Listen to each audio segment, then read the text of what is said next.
In today's video, I'm going to teach you how to add advance payment in Zoho Books. If you collect deposits or retainers before sending an invoice, recording them correctly ensures your reports stay accurate and you can easily apply those funds later.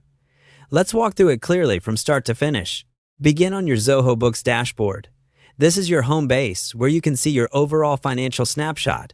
From here, move into the sales area using the left navigation. Sales is where all customer-related transactions live, including payments you receive.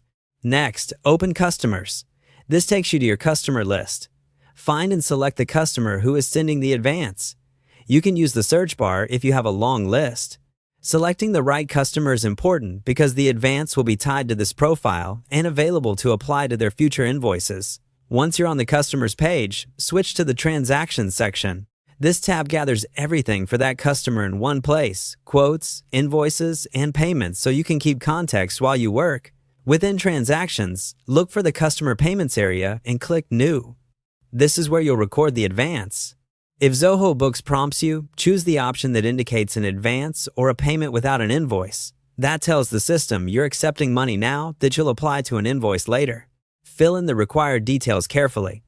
Enter the payment date exactly as it appears on your bank or payment confirmation. Type the amount received and choose the payment mode, such as bank transfer, cash, or card. Select the deposit to account so the money lands in the right place in your chart of accounts, typically your bank account. Add a reference number, like a bank transaction ID, for easier reconciliation later.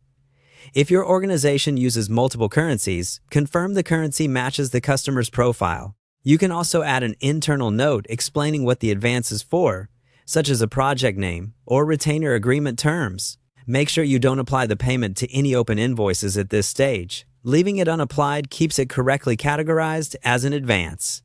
When everything looks good, save the payment. You'll now see it listed under the customer's transactions as an unapplied balance or advance. That balance will be available the next time you raise an invoice for this customer, and you can apply it with just a few clicks. And that's it. You've successfully added an advance payment in Zoho Books, keeping your cash flow updated and making future invoicing faster and cleaner.